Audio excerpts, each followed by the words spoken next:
Sudhagad education सोसायटीचे पूर्व प्राथमिक, प्राथमिक, माध्यमिक व उच्च माध्यमिक विद्यालय कळंबोली मराठी, हिंदी, इंग्रजी, उर्दू माध्यम यांच्या सौजन्याने शैक्षणिक व्हिडिओमध्ये आपलं सर्वांचं स्वागत आहे।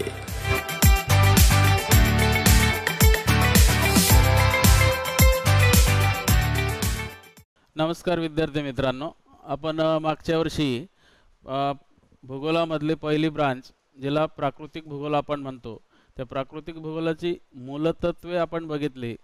म्हणजे 12वीच्या अभ्यासक्रमाची इंट्रोडक्शन थोडक्यात आपण मागच्या वर्षी बघितली।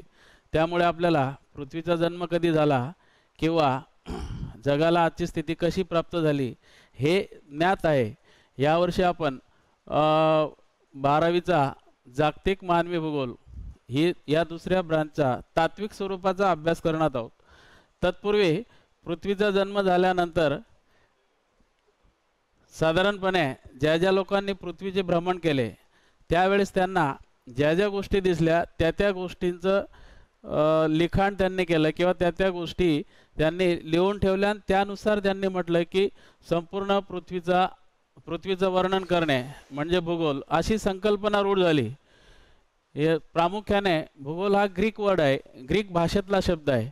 मग ग्रीकांनी पृथ्वीचं वर्णन म्हणजे भूगोल अशा पद्धतीने भूगोलाची संकल्पना मांडली आणि त्यावेळपासूनच हाच अर्थ अभिप्रेत धरला जातो। आजही तो तसाच आहे। काळाच्या ओघात मात्र या विषयाचा दृष्टिकोन बदलत गेला आणि तो दृष्टिकोन बदलत गेल्यानंतर त्यांनी वर्णन केलेल्या फक्त प्राकृतिक घटकांना केंद्रस्थानी न ठेवता मानव हा घटक केंद्रस्थानी ठेवण्यात आला। मानव आणि निसर्ग यांच्यात सुरुवातीपासूनच कायम कधी संघर्ष झाला, कधी समायोजन झालं। मानवाने निसर्गाशी जुळवून घेण्याचा प्रयत्न बऱ्याचशा अंशी केलेला आहे। म्हणून मानवी घटक हा या विभागामध्ये केंद्रस्थानी ठेवण्यात आला। मग त्यानंतर मानवाचा वेगळा अभ्यास व्हावा किंवा प्राकृतिक घटकांचा वेगळा अभ्यास व्हावा यासाठी प्राकृतिक भूगोल आणि मानवी भूगोल अशा दोन शाखांमध्ये हा विषय अभ्यासला गेला। त्यातील मानवी भूगोलाचा अभ्यास आपल्याला इयत्ता 12वीमध्ये म्हणजे या वर्षी करायचा आहे। त्याचं टायटल दिलेलं आहे जागतिक मानवी भूगोल किंवा जगाचा मानवी भूगोल। जगाचा मानवी भूगोल परंतु तो मूलतत्वांच्या स्वरूपात आहे। जगाचा मानवी भूगोल परंतु तो मूलतत्वांच्या स्वरूपात आहे। म्हणजे मानवाशी संबंधित आपल्याशी स्वतःशी संबंधित असलेल्या सगळ्या बाबींचा अभ्यास आपल्याला यावर्षी करायचा आहे किंवा 12वी इयत्तेत आपण करणार आहोत। यात सुरुवातीलाच मानवी भूगोल म्हणजे नेमकं काय? आता पृथ्वीचं वर्णन म्हणजे भूगोल किंवा पृथ्वीच्या सभोवती असलेल्या घटकांचं वर्णन, पृथ्वीवर असलेल्या सगळ्या घटकांमध्ये असलेली इंटरॅक्शन या सगळ्यांचा अर्थ भूगोल असा लावला गेला। पण प्रॉपरली मानवी भूगोलाचा अर्थ हा अनेक तज्ञांनी सांगितला, विविध तज्ञांनी सांगितला। परंतु त्यामध्ये जर्मन तज्ञ ज्याला आपण मानवी भूगोलाचा जनक म्हणतो फ्रेडरिक रॅटझेल हा मानवी भूगोलाचा जनक आहे।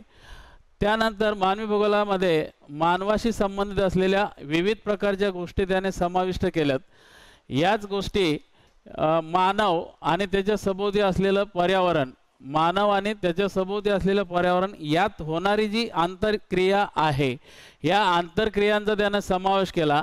हे करीत असताना प्राकृतिक घटक हे मानवी घटकांपासून वेगळे नाहीत। प्राकृतिक घटक मानवी घटकांपासून वेगळे नाहीत। प्राकृतिक घटकांचा मानवावर परिणाम होतो आणि मानव प्राकृतिक घटकांमध्ये विविध प्रकारचे बदल करतो। त्यामुळे असं म्हटलेलं आहे मानव आणि पर्यावरण, मानव आणि निसर्ग यांच्यातील आंतरक्रियांचा अभ्यास म्हणजे मानवी भूगोल। मानव पर्यावरणामध्ये ज्या ज्या क्रिया करतो, मानव निसर्गामध्ये ज्या ज्या क्रिया करतो, कधी निसर्गाशी संघर्ष करतो, कधी निसर्गाशी जुळवून घेण्याचा प्रयत्न करतो। या संघर्षमय आणि जुळवून घेण्याच्या प्रयत्नामुळे मानव आणि निसर्गामध्ये विविध प्रकारच्या आंतरक्रिया होत असतात। पृथ्वीच्या पाठीवर असा कुठलाही भाग नाही की ज्या ठिकाणी मानव नसेल आणि तो निसर्गाशी संघर्ष करत नसेल। तो सर्व ठिकाणी आपलं अन्न वस्त्र निवारा मिळवण्यासाठी सतत निसर्गाशी संघर्ष करीत असतो, म्हणून त्यांच्यामध्ये आंतरक्रिया होते। त्यामुळेच मानव आणि नैसर्गिक घटक, मानवी घटक आणि नैसर्गिक घटक यांच्यामध्ये आंतरक्रिया होत असते। म्हणूनच फ्रेडरिक रॅटझल मानवी भूगोलाच्या जनकाने मानव आणि निसर्ग किंवा मानव आणि पर्यावरण यांच्यातील आंतरक्रियांच्या अभ्यासाला मानवी भूगोल म्हणतात, किंवा मानव आणि निसर्ग यांच्यातील आंतरक्रिया अभ्यासणारा जो विषय आहे तो म्हणजे मानवी भूगोल, असा सर्वसमावेशक अर्थ फ्रेडरिक रॅटझेल यांनी सांगितलेला आहे। त्यापुढे जाऊन मानवी भूगोल आणि प्राकृतिक भूगोल या दोन सेपरेट शाखा जरी झाल्या तरी प्राकृतिक भूगोलामध्ये प्राकृतिक घटकामध्ये असंख्य प्राकृतिक घटक आहेत, मानवी घटकामध्ये असंख्य मानवी घटक आहेत। या असंख्य मानवी घटकांमुळे प्राकृतिक भूगोलाच्या जशा उपशाखा आपण गेल्या वर्षी बघितल्यात तशाच मानवी भूगोलाच्या पण उपशाखा आहेत। या मानवी भूगोलाच्या उपशाखांमध्ये राजकीय भूगोल, आर्थिक भूगोल, ऐतिहासिक भूगोल, सांस्कृतिक भूगोल, सामाजिक भूगोल, अशा लोकसंख्या भूगोल, अशा असंख्य प्रकारच्या शाखा किंवा उपशाखा मानवी भूगोलाच्या सुद्धा आहेत। आणि हे मानवी भूगोलामध्ये एकत्र अभ्यासत असताना त्यांच्यामध्ये मोठी गुंतागुंत निर्माण होत होती। ती गुंतागुंत निर्माण होऊ नये म्हणून या शाखा सेपरेट करण्यात आल्या किंवा स्वतंत्र उदयास आल्या। स्वतंत्र उदयास आल्यानंतर या सगळ्या शाखांपैकी आपल्याशी संबंधित जी शाखा आहे ती म्हणजे लोकसंख्या भूगोल। लोकसंख्या भूगोल ही महत्त्वाची शाखा आपल्याला या वर्षी म्हणजे 12वीच्या वर्गात अभ्यासायची आहे। लोकसंख्या भूगोलातील काही घटक, मानवी भूगोलातील काही घटक, मानव करीत असलेल्या काही क्रिया आणि मानव ज्या समाजात वावरतो ते सामाजिक घटक, मानव ज्या राजकीय सरहद्दीमध्ये वावरतो तो राजकीय घटक, अशा सगळ्यांचा अभ्यास आपल्याला या वर्षी 12वीच्या अभ्यासक्रमामध्ये करायचा आहे। यात सुरुवातीलाच पहिलं प्रकरण आणि दुसरं प्रकरण हे लोकसंख्या भूगोलाशी संबंधित आहे। मानवी भूगोलाच्या मूलतत्वामध्ये म्हणजे या वर्षाच्या अभ्यासक्रमामध्ये लोकसंख्या भाग 1 हे पहिलं प्रकरण आणि लोकसंख्या भाग 2 हे दुसरं प्रकरण, म्हणजे सुरुवातीला 2 प्रकरणे ही लोकसंख्या अभ्यासावर आहेत। लोकसंख्या आणि लोकसंख्येशी संबंधित असलेले सगळे घटक ज्या शाखेत अभ्यासले जातात त्या शाखेला लोकसंख्या भूगोल म्हणतात, अशी ढोबळ व्याख्या आपल्याला करता येते। लोकसंख्येशी संबंधित म्हणजे लोकसंख्येची वाढ कशी होते, लोकसंख्येचे वितरण कसे होते, लोकसंख्येच्या वितरणावर कोणते घटक परिणाम करतात, लोकसंख्या एका ठिकाणाहून दुसऱ्या ठिकाणी कशी जाते, लोकांमध्ये असलेले वयरचना, लिंगरचना, लोकांमध्ये असलेल्या विवाह पद्धती, या सगळ्या गोष्टींचा अभ्यास यामध्ये आपल्याला करायचा आहे। म्हणून असं म्हटलेलं आहे या सगळ्या घटकांचा अभ्यास ज्यात केला जातो त्याला लोकसंख्या भूगोल असे म्हणतात। त्याची ढोबळ स्वरूपाची ही व्याख्या दिलेली आहे। यात प्रामुख्याने लोकसंख्येचं वितरण आणि त्याचा आकृतिबंध, आता लोकसंख्येचं वितरण कुठं कुठं कशा पद्धतीने झालेलं आहे किंवा त्या वितरणाला कोणकोणते घटक कारणीभूत ठरलेले आहेत, त्या वितरणावर कोणकोणत्या घटकांनी परिणाम केलेला आहे, लोकसंख्या कुठं दाट आहे, कुठं मध्यम स्वरूपाची आहे किंवा कुठं विरळ स्वरूपाची आहे, अशा पद्धतीने लोकसंख्येचा एक आकृतिबंध तयार होतो। त्या लोकसंख्येच्या वितरणाचा आणि लोकसंख्येच्या आकृतिबंधाचा या शाखेमध्ये लोकसंख्या भूगोलामध्ये प्रकरण पहिल्यामध्ये समावेश केलेला आहे। याशिवाय लोकसंख्येची गुणात्मक आणि संख्यात्मक रचना, म्हणजे लोकसंख्या नुसती वाढते त्याला आपण संख्यात्मक वाढ म्हणतो, परंतु प्रॉपरली जी लोकसंख्या देशासाठी, देशातील महत्त्वाच्या गोष्टींसाठी, देशाची अर्थव्यवस्था वाढवण्यासाठी, देशाची अर्थव्यवस्था बळकट करण्यासाठी जी लोकसंख्या असते तिला आपण गुणात्मक लोकसंख्या म्हणतो। म्हणजे लोकसंख्येची संख्यात्मक वाढ ही फक्त टोटल आकडा दर्शवते, एकूण आकडा दर्शवते। गुण म्हणजे त्या लोकसंख्येतून कोणते गुण घेण्यासारखे आहेत किंवा त्यांचे गुण देशाला कोणत्या कामी पडतात, म्हणून गुणात्मक लोकसंख्या ही संख्यात्मक लोकसंख्येपेक्षा महत्त्वाची आहे। तर लोकसंख्येची गुणात्मक रचना आणि लोकसंख्येची संख्यात्मक रचना देखील यामध्ये समाविष्ट केलेली आहे। त्याच लोकसंख्येचा अर्थव्यवस्थेवर कसा परिणाम होतो। नुसती वाढलेली म्हणजे संख्यात्मक लोकसंख्या असेल, नुसती जास्त लोकसंख्या असेल तर त्यामुळे अर्थव्यवस्था खाली येते, आणि जी गुणात्मक लोकसंख्या असेल, ज्या लोकसंख्येचा फायदा होतो, जी लोकसंख्या रिसर्च करते, जी लोकसंख्या संशोधन करते, वेगवेगळ्या घटकांचं वेगवेगळे शोध लावते, मग त्या वैद्यकीय फॅसिलिटीमधल्या असतील, एका ठिकाणाहून दुसऱ्या ठिकाणी, एका ग्रहावरून दुसऱ्या ठिकाणी दुसऱ्या ग्रहावर केलं जाणारं संशोधन असेल, अशा सगळे गुण ज्या लोकसंख्येमध्ये असतील तिला आपण गुणात्मक लोकसंख्या म्हणतो। मग गुणात्मक लोकसंख्येचा देशाला फायदा असतो। संख्यात्मक लोकसंख्येचा फायदा म्हणता येणार नाही, पण संख्यात्मक लोकसंख्येचे काही तोटे असतात। तर हे जे स्ट्रक्चर आहे गुणात्मक आणि संख्यात्मक, हे सुद्धा या शाखेमध्ये समाविष्ट करण्यात आलेलं आहे, आणि याच गुणात्मक संख्यात्मक लोकसंख्येचा एकूण देशाच्या अर्थव्यवस्थेवर धनात्मक किंवा ऋणात्मक अशा पद्धतीने जे परिणाम होतात, ज्याला आपण नकारात्मक सकारात्मक परिणाम म्हणतो, तर अर्थव्यवस्थेवर संख्यात्मक लोकसंख्येचे नकारात्मक होणारे परिणाम, अर्थव्यवस्थेवर गुणात्मक लोकसंख्येचे होकारात्मक परिणाम, अशा पद्धतीने अर्थव्यवस्थेवर यांचे परिणाम नकारात्मक आणि सकारात्मक होत असतात। हेही आपल्याला यामध्ये अभ्यासायचे आहे। त्यानंतर याच लोकसंख्या ज्या भागात राहते, ज्या प्रदेशात राहते, त्या प्रदेशाचा विकास करण्यासाठी फायदा होतो।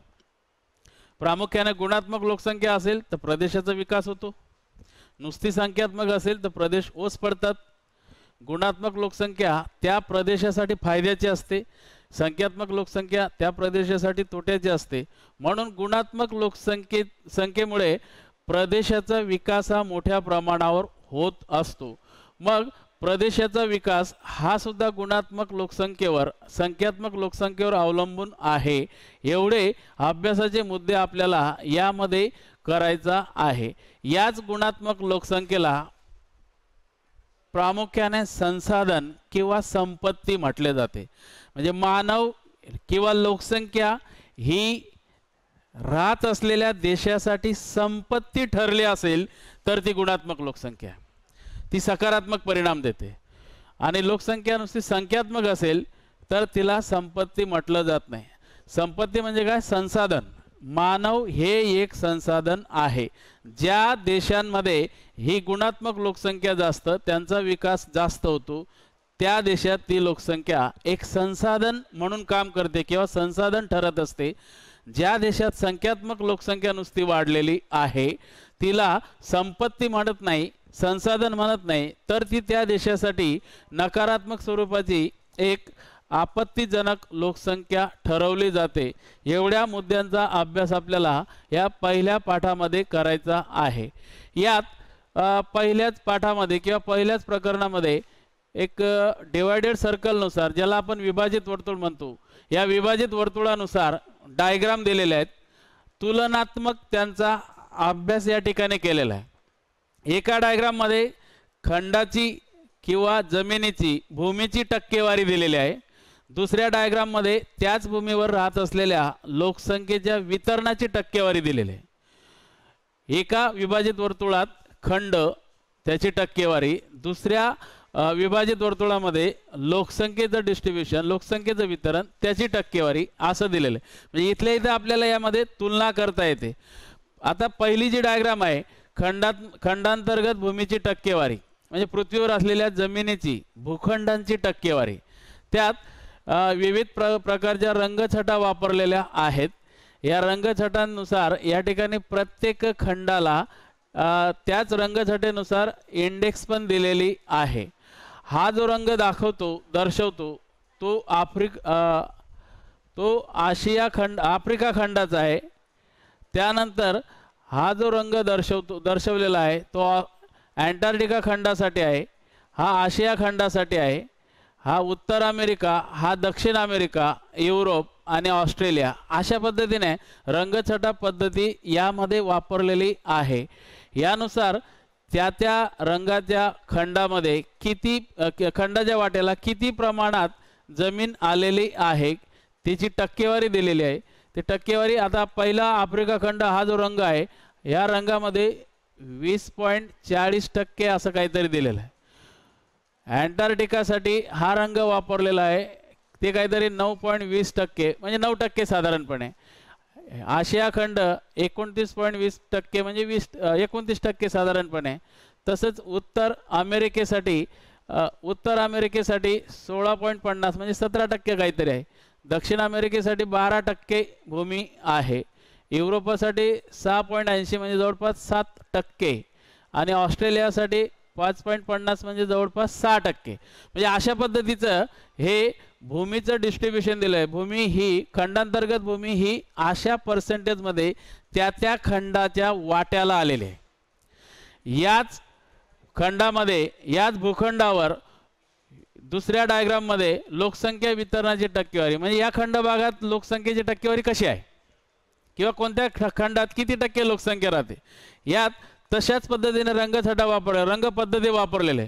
यामध्ये आफ्रिकेसाठी 16.96 आफ्रिकेमध्ये एवढ्या भूमीवर जगाची 16.96 म्हणजे 17% लोकसंख्या राहते. आफ्रिकेची भूमी 20.40% एवढा भूखंड आहे. त्यामध्ये जगाची 17% 16.96 म्हणजे 17% लोकसंख्या राहते. त्यानंतर आशिया खंडासाठी 29.20% एवढी भूमी आहे. या एवढ्या भूमीवर 59.65% म्हणजे जवळपास जगाची 60% लोकसंख्या राहते. एकट्या आशिया खंडामध्ये जगाची निम्म्यापेक्षा जास्त लोकसंख्या राहते. तिसरा दिलेला आहे उत्तर अमेरिका खंडामध्ये. आता उत्तर अमेरिका खंडाच्या वाट्याला 16.50 म्हणजे 17% जमीन आहे. या 17% जमिनीमध्ये जगाची फक्त 10% लोकसंख्या राहते. 9.69 म्हणजे जवळपास 10% लोकसंख्या राहते. म्हणजे जमीन जास्त आणि लोकसंख्या त्या ठिकाणी कमी. या ठिकाणी जमीन कमी, आशिया खंडामध्ये जमीन कमी आणि लोकसंख्या जास्त. म्हणजे अशा पद्धतीचं असमान वितरण या विभाजित वर्तुळामध्ये लोकसंख्येचं आपल्याला दिसतं.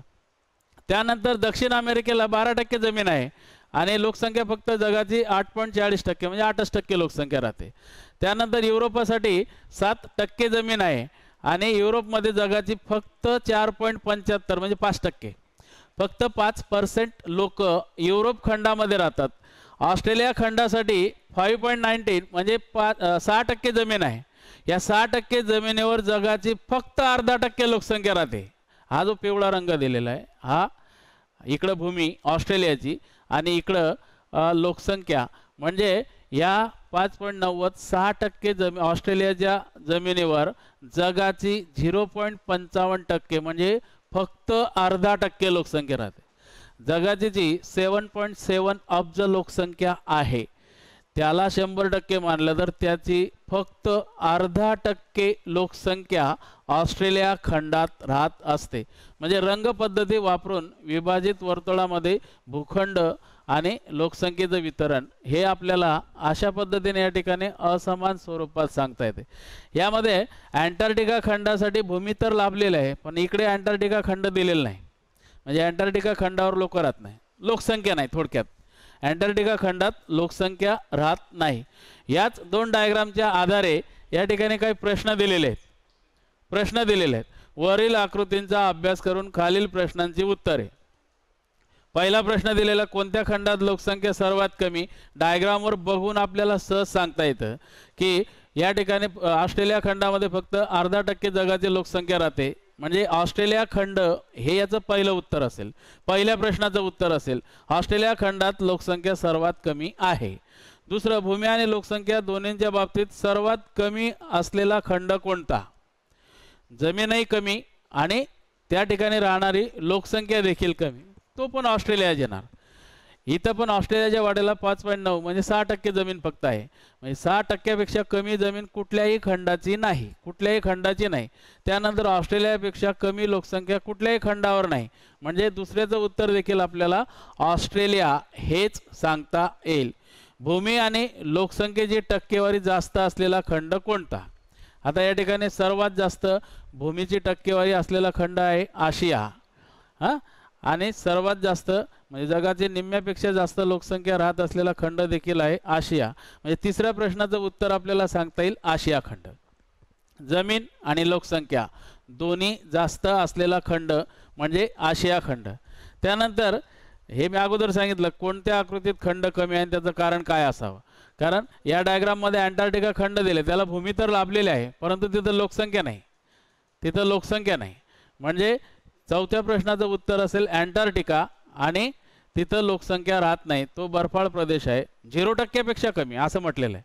म्हणजे तिथं लोकसंख्या राहत नाही. अशा पद्धतीने या विभाजित वर्तुळाच्या सहाय्याने आपल्याला लोकसंख्येची टक्केवारी आणि भूमीची किंवा खंडांतर्गत भागाची टक्केवारी रंग पद्धतीने दाखवलेली आहे. तेही आपल्याला या पहिल्या प्रकरणात दिलेलं आहे. त्याच प्रश्नांची उत्तरे थोडक्यात. खंडनिहाय लोकसंख्या वितरणाची टक्केवारी. म्हणजे आता हे दोन्ही उत्तर दक्षिण अमेरिकेची भूमी दोन्ही मिळून जी भूमी आहे ती भूमी म्हणजे 28%. म्हणजे इकडे बघा, उत्तर दक्षिण अमेरिकेला उत्तर अमेरिकेची 16.50 म्हणजे 17% आणि ही दक्षिण अमेरिकेची 12% म्हणजे 29% जवळपास, 29% जवळपास. परंतु त्यांनी हा जो डेसिमल पॉईंटचा अंक दिलेला आहे तो राऊंड अप 16 आणि 12 28 असं केलेलं आहे. 16, 12, 28 केलं म्हणजे उत्तर दक्षिण अमेरिकेला 28%. उत्तर दक्षिण अमेरिका मिळून जी भूमी लाभलेली आहे ती भूमी आहे 28% इतकी आणि दोन्ही मिळून लोकसंख्येची टक्केवारी ही 18% आहे. म्हणजे उत्तर दक्षिण अमेरिकेमध्ये जगाची 18% लोकसंख्या राहते. म्हणजे या ठिकाणी उत्तर अमेरिकेतली लोकसंख्या ही 9.69, दक्षिण अमेरिकेची लोकसंख्या ही 8.40 म्हणजे 8 आणि 9 17.69 म्हणजे जवळपास 18%. दोघांची टोटल ही 18% दिलेली आहे. दुसरा खंड जो आहे आशिया खंड. आशिया खंडाला तर सर्वात जास्त भूमी लाभलेली आहे, त्या भूमीचं प्रमाण 30% आहे. ते दोन्ही डायग्राममधून आपण बघितलं आणि त्या भूमीवर जगाची 60% म्हणजे निम्म्यापेक्षा जास्त लोकसंख्या राहते. युरोप खंडाची भूमी आहे फक्त 7%, 7% आणि लोकसंख्या तिथं जगाची फक्त 5% राहते. ऑस्ट्रेलिया खंडासाठी 6% लोकसंख्या आणि जगाच्या 1%पेक्षा कमी म्हणजे 0.55%, 0.55% एवढीच लोकसंख्या ऑस्ट्रेलिया खंडामध्ये राहते. म्हणजे 0.5% म्हणून आपण 1%पेक्षा कमी. आणि अंटार्क्टिका खंडाला 9% भूमी लाभलेली आहे आणि तिथं लोकसंख्या अजिबात नाही, 0%. म्हणजे विभाजित वर्तुळामध्ये भूमिखंड आणि लोकसंख्या वितरणाची टक्केवारी जी आपण बघितली तेच हे आहे. फक्त अंटार्क्टिका खंडासाठी मला हे सांगावं लागलं की अंटार्क्टिका खंडाची भूमी 9% आहे परंतु लोकसंख्या त्या ठिकाणी राहत नाही. म्हणजे 0% मध्ये हा अंटार्क्टिका खंड येतो. आता त्याची कारणे काय असतील वगैरे वगैरे ते पुढच्या भागात आहे की तिथं लोकसंख्या का राहत नाही किंवा जे लोक जातात मायग्रेट होऊन थोडंफार संशोधन करतात परत, म्हणजे तात्पुरती लोकसंख्या ऑस्ट्रेलिया खंडात राहते, अशी परमनंटली तिथं राहत नाही. कायम स्थायिक स्वरूपाची लोकसंख्या तिथं राहत नाही. म्हणून आपण काय म्हणणार, ऑस्ट्रेलिया खंडाच्या 9% भूमीवर जगाची 0% लोकसंख्या राहते म्हणजे तिथं लोकच राहत नाही. हे आपल्याला यात सांगता येतं. त्यानंतर जागतिक भूमी आणि लोकसंख्या वितरण अगोदर जे आपण बघितलं त्या लोकसंख्या वितरणाच्या संख्येवरून असं स्पष्ट होत नाही. तर विशिष्ट क्षेत्रफळात किती लोक राहतात म्हणजे त्याला आपण काय म्हणतो, दर चौरस किलोमीटर क्षेत्रफळात किती लोक राहतात.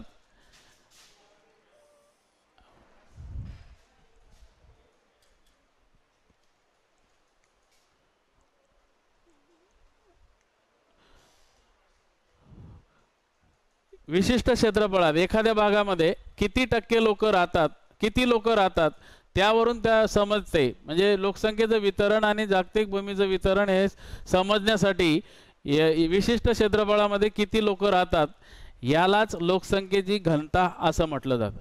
म्हणजे लोकसंख्येची घनता काढायला एरिया म्हणजे भूमी आणि त्यात राहणारी लोकसंख्या हे दोन्ही घटक आवश्यक आहेत. हे दोन्ही घटक आवश्यक आहेत, तिला लोकसंख्या घनता असं म्हणतात. ती घनता या सूत्राच्या सहाय्याने काढली जाते. लोकसंख्येची घनता इज इक्वल टू एकूण लोकसंख्या भागिले एकूण क्षेत्रफळ.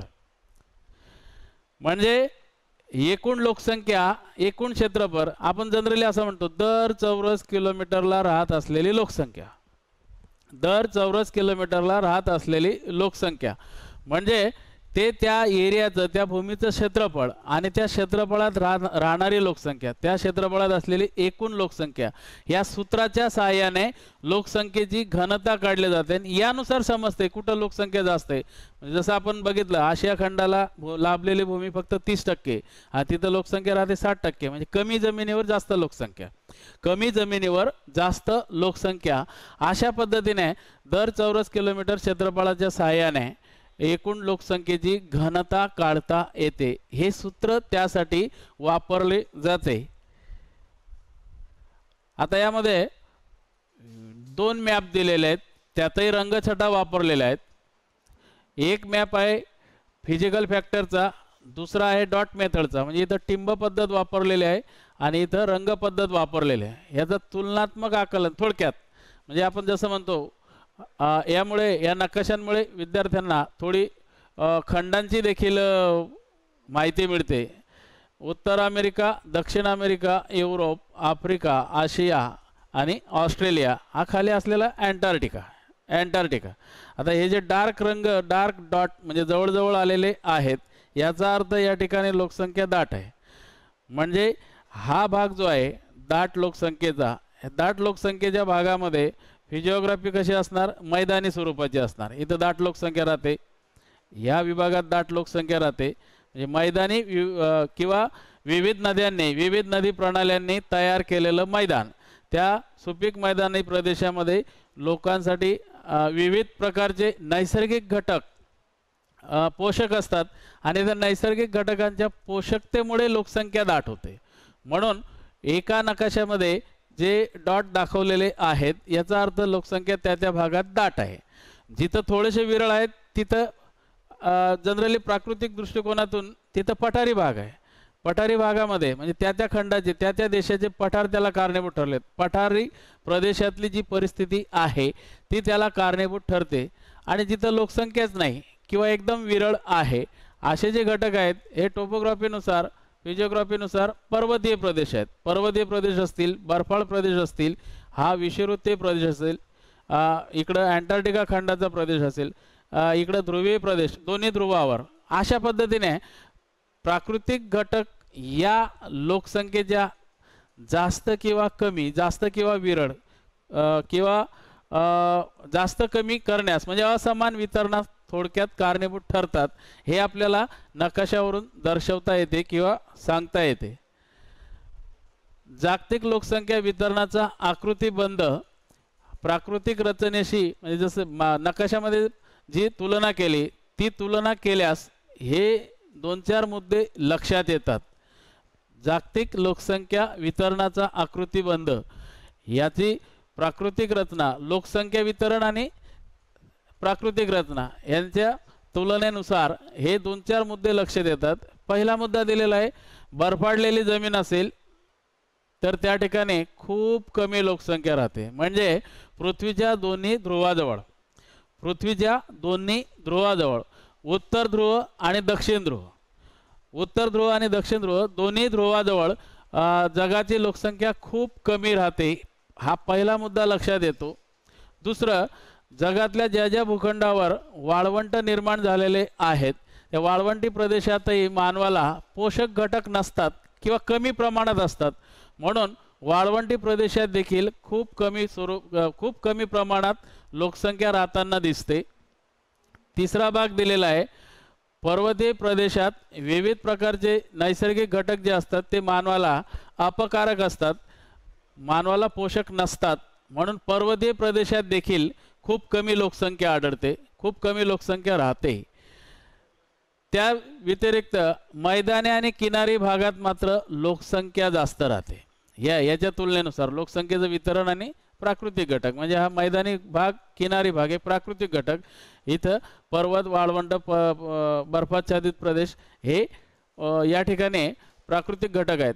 तर हे प्राकृतिक घटक, मैदानी प्राकृतिक घटक, किनारी प्राकृतिक घटक दाट लोकसंख्येचं कारण बनतात. कारण लोकसंख्येला हे आकर्षित करतात, लोकसंख्येला हे पोषक ठरतात. या ठिकाणी विविध प्रकारचे उद्योग, व्यवसाय, विविध प्रकारच्या सवलती, विविध प्रकारच्या संधी मिळतात लोकांना. म्हणून मैदानी आणि किनारी भागामध्ये जास्त प्रमाणात किंवा दाट प्रमाणात लोकसंख्या राहत असते. त्यानंतर हे एक एक्झाम्पल दिलेलं आहे. प्राकृतिक रचनेव्यतिरिक्त लोकसंख्या वितरणावर घनदाट वने किंवा एक कॉन्ट्रावर्सी म्हणून एक ॲमेझॉन खोरा आहे. ॲमेझॉन खोऱ्याचा जवळपास संपूर्ण अभ्यास झालेला नाही किंवा संपूर्ण ती दृष्टीपशात आलेली नाही. म्हणून ॲमेझॉन खोऱ्याचा जो विषुववृत्तीय पट्टा आहे दाट जंगलाचा, घनदाट वनांचा, त्या ठिकाणी मात्र लोकसंख्या खूप कमी किंवा जवळपास नाही अशा पद्धतीने राहते. म्हणून हे घटक जरी नसले, इतर घटक म्हणजे वने असतील किंवा नदी असेल, नदी खोरे असेल, तरीसुद्धा लोकसंख्या विरळ करायला, लोकसंख्येच्या असमान वितरणाला, लोकसंख्या कमी व्हायला नदी खोरे देखील कारणीभूत ठरतात. हे एक त्याचं फक्त उदाहरण या ठिकाणी घेतलेलं आहे. त्यानंतर